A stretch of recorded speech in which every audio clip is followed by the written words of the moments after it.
ঠিকই বলছস, তোর কথায় মাইন্ড করবো কে? 13,000 টাকা, আর এই বাজারে 13,000 টাকা অনেক কিছু।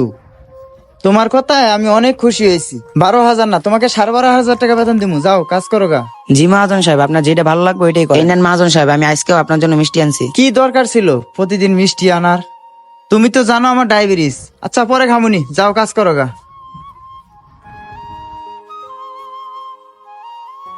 তাম্বির তুমি দাঁড়াও, তোমার সাথে আমার কিছু কথা আছে। জি ভাইয়া বলেন। তাম্বির, মাস তো শেষ, আর দোকান ভাড়ার লিগা বাড়িওয়ালা আসছিল, আর মালপত্র তেমন বেশি কিনি করতে পারিনি।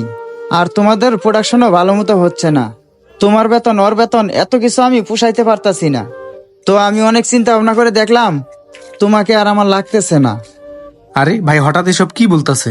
তো তুমি কিছু মনে করো না, আমার ব্যবসাটা যখন আগের মতো ঠিক মতো চলবে তখন তোমাকে আমি আবার টান দিয়ে নিয়ে আসবো। বুঝলাম না, মহাজন আমার হঠাৎ এই কথা বললো কেন? আমাকে আর চাকরিতে রাখবে না? আর তাম্বির, ওকে নিয়ে তুমি উল্টাপাল্টা কিছু ভাইবো না। ওর স্যালারিটা তো অনেক কম, এই জন্য ওকে রেখে দিই। হায় রে দুনিয়া, এই ঘটনা তাহলে এখন আমি বুঝতে পারছি। আসলে খাল কেটে আমি কুমির নিয়ে আসছি।